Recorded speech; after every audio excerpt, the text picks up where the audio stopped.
समुपस्थित भगवत भक्त कथा श्रोतावृंद, आप सब लोग बहुत कुछ श्रवण कर रहे हैं, अधिक कहने की आवश्यकता नहीं। मानस की एक पंक्ति है, बहुत बुझाई तुम्हीं का काहूं, परम चतुर में जानत आहूं। सब जानत प्रभु प्रभुता सोई। आप सब लोग श्रवण कर रहे हैं, बस खाली कुछ पंक्तियां। सब जानत प्रभु प्रभुता सोई, तदपि कहे बिनु रहा न कोई। अब मैं इसका भावार्थ नहीं करूं, आप सब लोग हिंदी जानते हैं, इसका अर्थ समझ सकते हैं।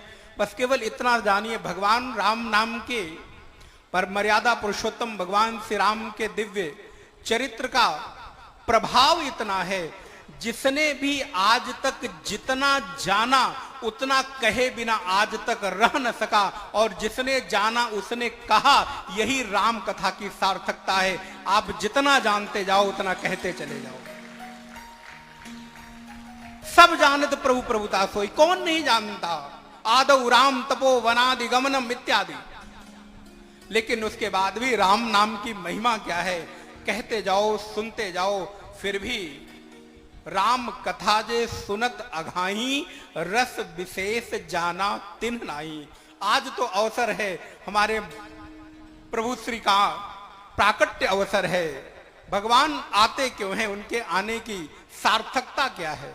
क्या रावण को मारने के लिए आते हैं, असुरों का संहार करने के लिए आते हैं? भगवान वासुदेव कृष्ण कहते हैं गीता में, अजोपि सन अव्ययात्मा भूतानाम ईश्वरोपि सन, प्रकृतिम स्वाम अधिष्ठाय संभवाम्यात्म मायया। अर्जुन, ये माया को मैं वशीभूत करके, मैं माया को अपने वश में करके, अजोपि सन, ध्यान रखिएगा, अज होता हुआ भी, अजोपि सन अव्ययात्मा। तीन चार चीजें भगवान ने अपने लिए खुद कही हैं, और मैं कई बार कहता हूं, बहुत सारे मत संप्रदाय होंगे। धर्म तो कहना कई बार उचित नहीं प्रतीत होता। मत संप्रदाय होंगे, सब कहते हैं कि मेरे परमात्मा का भेजा हुआ कोई मैसेंजर है, कोई गॉड है, कोई उनका पैगंबर है, अथवा उनका कोई भेजा हुआ मैसेंजर है। लेकिन कृष्ण में यह दम है कि वो कृष्ण स्वयं कहते हैं कि मैं ही साक्षात ईश्वर हूं। यह सामर्थ्य केवल कृष्ण में कहने की है। कृष्ण ये नहीं कहते मैं किसी का भेजा हुआ दूत हूं, किसी का भेजा हुआ मैं मैसेंजर हूं, किसी का भेजा हुआ मीडिएटर हूं। ना ना, कृष्ण की सामर्थ्य है। कृष्ण स्वयं कहते हैं, अजोपि सन। मेरी ओर देख अर्जुन, मुझे देखकर यह बस समझना कि मैं किसी का भेजा हुआ हूं, किसी के द्वारा लाया गया हूं। नहीं नहीं, मैं साक्षात स्वयं कृष्ण हूं। और यही सामर्थ्य वैदिक सनातन वांग्मय में है। वो किसी और को नहीं, बल्कि आपकी ओर ही इंगित कर कर वेद कहता है। वो जो ईश्वर है उसका अंश ममैवांशो जीवलोके जीव भूता सनातना तुम हो। कहीं और जाने की, ढूंढने की आवश्यकता है ही नहीं। कृष्ण कहते हैं मैं हूं। अजोपि सन अव्ययात्मा भूतानाम ईश्वरोपि सन, प्रकृतिम स्वाम अधिष्ठाय संभवाम्यात्म मायया। और फिर आगे भगवान शुरू करते हैं, यदा यदा ही धर्म से इत्यादि इत्यादि।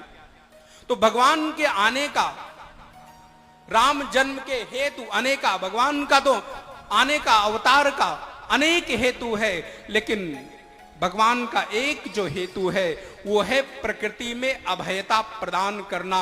और मेरे भाई बहन ध्यान रहे, इस संसार में हम सभी लोगों का एकमात्र लक्ष्य है कि मेरे जीवन से भय निकल जाए, अभय में प्रतिष्ठित हो जाऊं।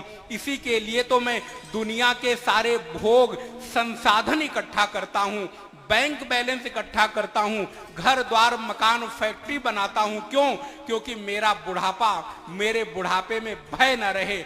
हमारे जीवन के प्रत्येक लक्ष्य, हमारे जीवन के प्रत्येक कर्म का हेतु क्या है कि मेरे जीवन से भय निकल जाए और अभय प्रतिष्ठित हो जाए। भगवान इसी अभय देने के लिए ही तो आते हैं। वाल्मीकि रामायण में भगवान कहते हैं, सकृदेव प्रपन्नाय तवास्मीति च विभाव्यते अभयम अभयम सर्वभूतेभ्यः ददात एतद् व्रतम मम भगवान का ये व्रत है, भगवान का ये प्रण है कि भगवान कहते हैं मैं प्रकृति में अभय देने के लिए आता हूं।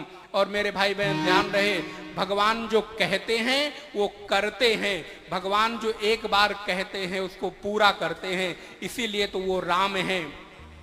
रामो द्वैर न भाषते, भगवान जब बोलते हैं तो एक बार बोलते हैं और वो जो बोलते हैं उसको पूरा करते हैं, और बोले हुए को पूरा करने को ही राम कहते हैं। यदि राम बनना चाहते हो तो अपने जीवन में भी वचन और उसकी सत्यता का पालन करना सीखो। मेरे भाई बहन, आपके जीवन की सार्थकता हो जाएगी। भगवान श्री राम कहते हैं मैं आता ही हूं इसलिए कि निश्चर हीन करऊं मही, भुज उठाई प्रण कीन। ध्यान रखिएगा, परमात्मा के आने का हेतु भक्तों के हृदय में भक्ति जागृत करना है। किसी असुर और राक्षस को मारना तो उनका दूसरे नंबर पर काम है। निश्चर हीन करऊं मही, भुज उठाई प्रण कीन, सकल मुनिन के आश्रमनि, जाई जाई सुख दीन। जो सुख दे वो राम है, जो सुख प्राप्त करे वो राम है, और जिसके स्मरण से जीवन के भीतर जीव के दुख की निवृत्ति हो जाए, ऐसे राम नाम की सार्थकता ही आपके जीवन में भगवत तत्व के होने का प्रमाण है। कि जिसका स्मरण कर लेने से, जिसको याद कर लेने के लिए आप अपने जीवन से दुख को भूल जाएं, उसी को तो राम कहते हैं। इसलिए मेरे भाई बहन, संसार के इन जो चकाचौंध है, संसार की ये जो आकर्षण है, इन आकर्षणों के दुख को अगर भूलना है, इन आकर्षणों में अगर नहीं फंसना है, तो हमें करना क्या होगा। बड़ी सुंदर पंक्ति किसी व्यक्ति ने कही, ध्यान दीजिएगा, कि आपके जीवन का दुख विस्मृत हो जाए, दुख दूर हो जाए, उसके लिए उपाय क्या है। बोले भूलना नहीं यारों दुनिया की खुशनुमाई पर, भूलना नहीं यारों दुनिया की खुशनुमाई पर, यहां लगे हैं वर्क चांदी के गोबर की मिठाई पर, यहां लगे हैं वर्क चांदी के गोबर की मिठाई पर। अगर आपको इस बात की स्मृति आ जाए तो राम नाम का स्मरण आपके जीवन के दुख को दूर कर देगा। आज भगवान के इस सुंदर प्राकट्य अवसर पर कथा के भीतर भगवान नियत समय में आते हैं, लेकिन भारतीय दर्शन की सार्थकता वैशिष्ट्य यह है कि जब चाहो, जहां चाहो, जैसे चाहो, आपके हृदय में राम प्रकट हो सकते हैं। उसके लिए किसी दिन और समय की आवश्यकता नहीं है, आवश्यकता है कि आपके हृदय को अयोध्या बना लेने की। राम तो आपके घर में प्रकट होने को तैयार हैं। और एक बात कह के मैं वाणी को विराम करूं कि राम हम जैसे साधुओं की कुटिया में नहीं प्रकट होते, ध्यान रखना। राम जब भी आते हैं तो आप जैसे गृहस्थों के घर में राम आया करते हैं। इसलिए आपको राम प्रकट करने के लिए बहुत मेहनत की आवश्यकता नहीं, योग्यता और आपके भीतर हृदय का वो सौंदर्य आ जाए तो राम तो प्रकट हो जाएंगे। राम तो हम लोग उनको स्मरण करते रहते हैं, हमारी तो स्मृतियों में आने को तैयार हैं, लेकिन राम तो आपके घर में आने को उतावले हैं।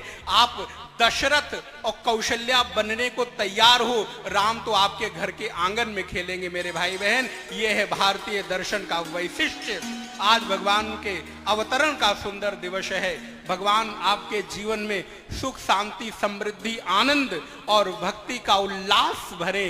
राम कथा का प्रवाह निरंतर यूं ही बहता रहे और राम नाम जागरण मंच